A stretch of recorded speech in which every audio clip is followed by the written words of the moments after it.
There are several different ways to view Muhammad. Muslims, of course, believe that he was a prophet of God. Among those of us who reject Muhammad, there are some who claim that Muhammad knew that he was deceiving people. They believe that he was an impostor who manipulated people into serving him. I happen to believe, along with many others, that Muhammad sincerely believed that he was a prophet.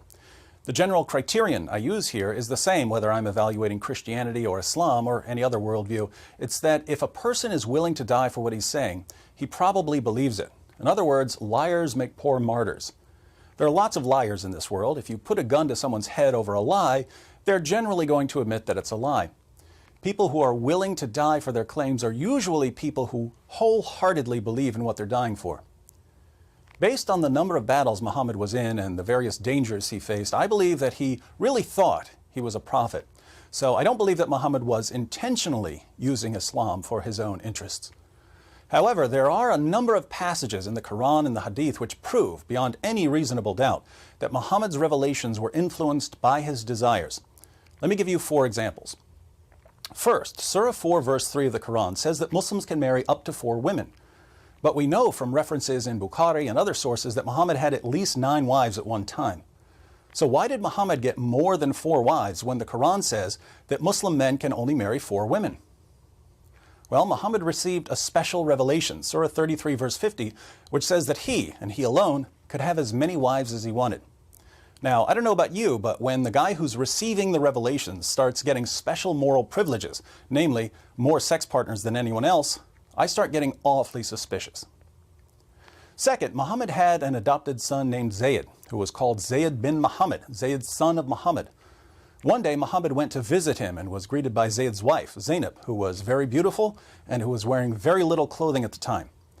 When Muhammad saw her, he supposedly received some sort of revelation telling him that he was going to marry her, even though she was already married to his adopted son, and Muhammad walked away praising Allah.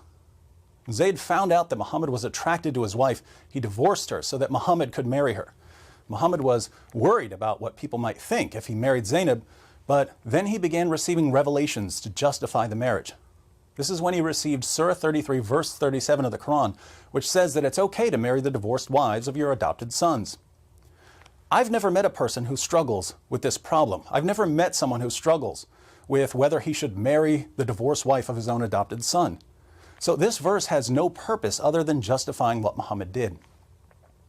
Third, Muhammad's wife Hafsa once came home early and caught Muhammad in her bed with another woman, his slave girl, Mary the Copt.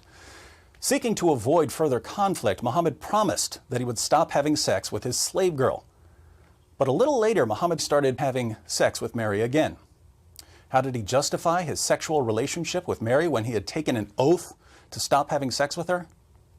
Well, he received a revelation, Surah 66 verses 1 through 2 of the Quran, where Allah says, "O Prophet, why do you forbid yourself that which Allah has made lawful for you? You seek to please your wives, and Allah is forgiving, merciful. Allah indeed has sanctioned for you the expiation of your oaths, and Allah is your protector, and He is the knowing, the wise." Notice Muhammad swears, "I'll never have sex with my slave girl again." Then he starts having sex with her because Allah told him to break his oath. Very interesting. Fourth, one of Muhammad's wives was a woman named Sauda. As Sauda aged, she became unattractive and extremely overweight, and Muhammad decided to divorce her. Terrified of being abandoned in her old age, Sauda hatched a plan. She knew that Aisha was Muhammad's favorite wife and that Muhammad would like to spend even more time with Aisha. So Sauda told Muhammad that if he would keep her as his wife and not abandon her, she would give her sex night to Aisha. This arrangement would allow Muhammad to spend twice as much time with Aisha as he spent with any of his other wives. Muhammad was happy with the arrangement, and so was Allah. Allah praises Sauda in Surah 4 verse 128 for coming up with this solution after fearing cruelty and desertion from Muhammad. So Islam's message to women is this: if your husband's going to abandon you in your old age, just give up some of your rights and let him spend more time with his favorite wife. This will keep him from divorcing you and abandoning you. Over and over again, Muhammad's revelations are just too convenient. The Quran is supposed to exist eternally in heaven, and yet parts of it have more to do with satisfying Muhammad's desires than with guiding humanity. Even Muhammad's wife Aisha noticed this. In Sahih al-Bukhari, Muhammad receives one of his morally convenient revelations, and Aisha says to him, I feel that your Lord hastens in fulfilling your wishes and desires. So I personally believe that Muhammad was sincerely convinced that he was a prophet, but the evidence is clear that his desires influenced the revelations he was receiving.